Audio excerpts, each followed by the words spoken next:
What's going on, everyone? Today we're going to be customizing the Deadpool PlayStation 3. Got this sticker here. I've got a build plan. I know what I want to do. And we're going to show absolutely everything on this, what we call a simple customization. Paint, window, LEDs, temperature display. So I got this sticker in. I never got the other one. I might end up just ordering a different one. But basically what I want to do is cut a window over the power supply. And it looks like this sticker would fit perfectly over the power supply. So we'll put that on the actual power supply itself. Underneath the window, we'll have it backlit. And then I still want to get that other sticker here. It said maximum effort and had like kind of blood running down in bullet holes. But I'm not sure the width of it on the description. Not quite sure if it's quite going to fit in between like the lettering without having to stick off. So I found a couple other ones I'm probably going to go with. One's just like all black, but some of the letters are like, Deadpool's head and like a bullseye and stuff like that. So that would kind of match. I don't want to paint the power supply, so it'll be black background with this sticker, and then obviously everything else, kind of black accents on it. Sticker up here. Controller. Unfortunately, I don't really see anywhere you can get like aftermarket buttons or shells, like the 360 stuff. But yeah. Now I probably should explain the other PlayStation 3. It's gonna have to come back apart completely. There was a bad O-ring, so had to set that one aside. I drained it out. I still got it kind of draining now. And that's going to have to go all the way down to bare motherboard to clean off all the residue. It was still working when it was on, when I noticed it was leaking, but I made sure to shut it down right away. Just not good luck with the water cooling stuff lately, but that's why I wanted to focus on this build. Forget about that. Enjoy the Sunday. Do some simple mods that I know how to do. Not that I don't know how to do the other ones, but that was unfortunate with the O-ring. Obviously it was fine testing it out the first few times, but then I went to run a diagnostic, and that's when I saw, once it was up to temp, which was like 87 degrees Fahrenheit, I just saw some sort of jiggling fluid through the hole in the side, and I'm like, well, there's no reservoir in there, so there shouldn't be fluid like that. And I just see it's all sitting on top of the water block. I don't think any of it actually spilled over until I had everything disconnected, taken apart, and drained the fluid out. I obviously soaked up what I could, but once tilt the system, some of it probably ran down in there. So that's got to be cleaned out. But yeah, I want to get this one done. I also want to tidy up the ruby red build, have both of those completely done, set aside, clean all that stuff up. Still haven't cleaned up from the controller fiasco and the giveaway and all that stuff. Take all that stuff, clean it up, and then we can go back and we'll take apart the other one, because that's the problem. Just like the Vader build that's set aside, I need a lot of space to take those completely back apart. There's lots of parts, and I don't want to be doing other builds at the same time. I've still have the Yoda build over here. We'll talk about that. That might be relisted. The Ruby Red, this one. That's why I haven't even mentioned the Optimus Prime build or done anything with that yet. So anyway, first thing we got to do is flip the PlayStation upside down. Okay, mission accomplished. Now we're going to remove our rubber feet as well as these little caps. Here, here, here, here, here, here, here, here. Take the screw out from under here and remove our hard drive, and then remove all the screws that are behind these, which are these long Phillips head screws.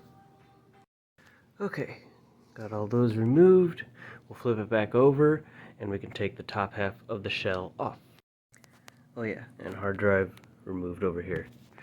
Now let's talk about why I'm going with Deadpool. That's immediately what I thought of when I saw this kind of final product with this was really an experiment. I wasn't planning on doing another PS3, but I had this extra shell.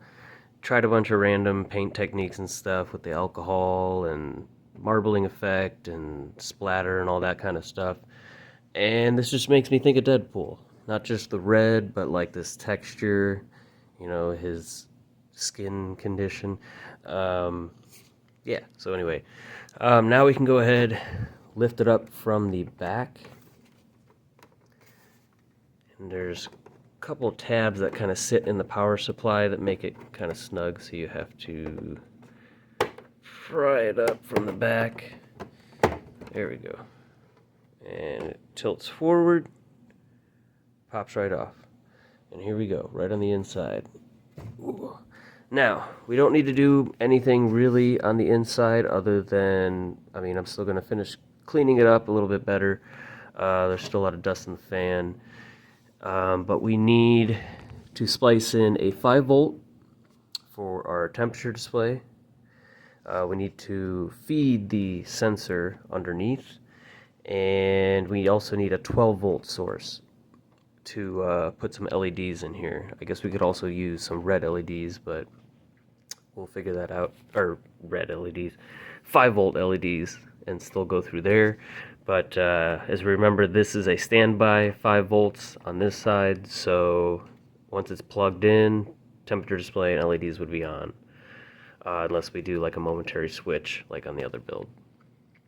But next thing we got to do, unplug these cables here, pop the power supply out, then we can remove the Blu-ray drive and the motherboard, which I don't even know if I need to go that. Yes, I do need to go that far, so I can take this part off and finish cleaning it. Okay, got that one removed. This harness removed on both sides. You just pull them out, and then there's a Phillips head screw on each side of the power supply, and then it just pops out. Alright, so that removed, got this removed. Just unplug the ribbon cables on the back, lift it up, take the middle one out. Now, I already kind of want to change what I'm doing. I forgot that this series, you can just take the top of the Blu-ray drive off, and you could just kind of leave it like that, and you can actually see the mechanism moving around when the disc goes in and out, if you have a ghost case, or if you cut a window over here. So, now what I'm thinking is still, I guess, leaving this on the back and doing a window back there, but then also doing a window all the way across here, and putting that sticker on the plexiglass here. But then you'll be able to see like the fan spinning and the disc moving and all that kind of stuff, and I can backlight all of that. So there would be a big section cut out there, cut out here, and then of course here for our temperature display, which is what we're going to start with. Now, first things first, I went ahead and took this one and literally just pinched it, so that it gives us a little more room right here. That's right where the temperature display will go. Now we may still have to move this one like we did on the other one, where I basically just took it off and turned it and mounted it from this hole instead of this one, so that it turned this whole thing to the side and just gave us that little extra bit of room there. And then we can just measure this out with the other one that already has the cutout. We can just measure exactly how far in and up it is, mark it off, we'll cut that out. We've got an XSPC orange temperature display here. So, but first things first, I need to remove these 2 screws, get these Blu-ray and Wi-Fi antennas out of the way, and take the motherboard out and remove this thing completely so we can fully clean it out. And if I do have the window going all the way across, we can then add either some more stickers or decals around on the fan shroud, and possibly put some lighting in between here and the power supply, just like maybe a single LED or something that will shine through the fan. Yeah, especially when it's spinning, it'll give that kind of effect there. So I think I'm happy with that decision now. So instead of having this on here with the sticker and whatnot, we'll just get rid of that completely and just have the exposed Blu-ray drive. We'll give that a shot, see what it looks like. So anyway, let's finish taking this out, and so we can clean this up and then get out there and start cutting some stuff. Okay, once those wires are removed and the couple screws that go through here holding it to the bottom plate are removed, you can just pull it right out really easy without struggling at all. You could probably even do it with one hand.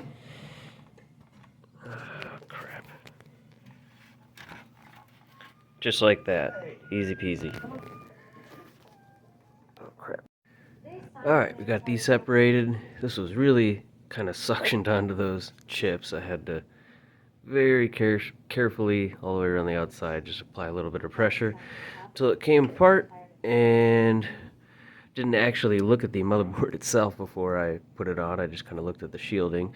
But we do have quite a bit of dust built up around here, so we'll get that cleaned up. This is brand new thermal paste. I honestly don't plan on even swapping it out. There's plenty on there. It's literally brand new. All we did was turn it on to even check the firmware. It didn't even really heat cycle. So we're going to leave that. Now we do need to take, looks like there's a few tiny screws. What's nice is they put little arrows. So like on this surface, anywhere you see arrows, you take those screws off. You flip it around, there'll be arrows pointing to other screws. But you got this tiny one, there's a tiny one here, and here, and one more over here. And that should separate the heatsink from the shielding, so we can get in there and clean it up. See, there is some dust here inside there. And yeah, we'll get this cleaned up as well. Alright, that's why you take it apart. Look at that nice chunk right there that was wedged between the edge of the fan. And yeah, let's go ahead and brush this up, clean up this fan shroud real quick. Got these cleaned up. Motherboard dusted off. We can go ahead and start putting this back together. Okay, we got the fan shroud and fan put back in with those little screws. You got to do that before putting the motherboard on. I also slid the temperature sensor sideways in between those two plates, and slid the heat shrink or the cable sleeving back a little bit so that we just had this bare wire. There's a bit of a gap here, so it won't be sandwiched in between the motherboard. There's also room right where the fan plug-in goes on the motherboard to that one side, so I just kind of ran it that way. And once this is in place, it won't allow that to come out, and that should give us a pretty accurate reading. Alright, got the motherboard set in place. Let's go ahead and set the other side on and put all of these screws and mounting plates for the heatsink on. Alright, I got a little carried away. I put the motherboard back between the two plates, like we said, put all the screws and mounting plates for the heatsink. Then we set that into our bottom half of the shell here, and then I took it all back apart so that I could do the blood splatter effect on the fan tunnel, since we will be seeing that. Wanted to add a little bit to it, and I think that looks pretty good. I also put the sticker on here. I had to cut a little bit of it away in this corner to match that cutout, so that I didn't have to cut any of his head off at the top, even though he would be fine. But yeah, then we set our Blu-ray drive in here. Like I said, we're leaving the metal shielding off so that we can see all this stuff going on when you're putting a disc in there. Kind of cool. And then we set our power supply in. Now we've got our temperature sensor wire right here, ready to go. We've got a 3-pin spliced in with the fan, so that's 12 volts. And I plan on having a LED strip across the top center of the shell, obviously on the other side. And then we're going to have window cut out here, window cut out here. This part will still be here, and that's where the LED strip will be, and we're going to use that super bright stuff. That is also, instead of just a flat LED emitting upwards, it's kind of semicircle shape, so it really spreads light out like a full 180 degrees. So if we have it underneath here, it should illuminate both windows very well, especially with how bright that stuff is. And then here we've got our monitor. You can see those wires going over here. I haven't done anything with them yet. We're going to splice that into here. We may do a switch. We'll see. We've got this space here. So like the very corner, we could have a button like we have the momentary switch on the Chrome one. So yeah, I got to figure that out. But for now, we got to splice into this. and get a positive and negative going, and then we need to start masking off everything we need to cut here and try to do that before it is too hot outside. So let's get going on that. Alright, got that cut out. See, that sits right over where our temperature display is supposed to be, and better yet, our little test one here drops right in there, perfect, nice and flush with the top. So now we need to go ahead and mark off our next window. I might want to do the back one first since we already have that sticker. I don't really want to do this one yet till I have the new sticker and can measure it out, even though I do have the dimensions for it, so I'll kind of ballpark mask it out, but we'll see how long that takes to come in. So anyway, let's go ahead and cut the back. We do have more space above the PS3 logo than below it, but it doesn't need to be that big as long as you can see hopefully the entirety of the power supply, or at least the sticker there. So let's go ahead and figure that out. Eyeball champion. Not really, that's a little crooked, I'll be honest. But anyway, let's keep moving. Okay, so, cut those out and completely ruined it with the tape I used apparently. So definitely not going to use Duck brand anymore. Don't know why I got that. I usually use Scotch. Never had that issue before. I had a little bit of this from when I cut it out, and I almost kind of liked it.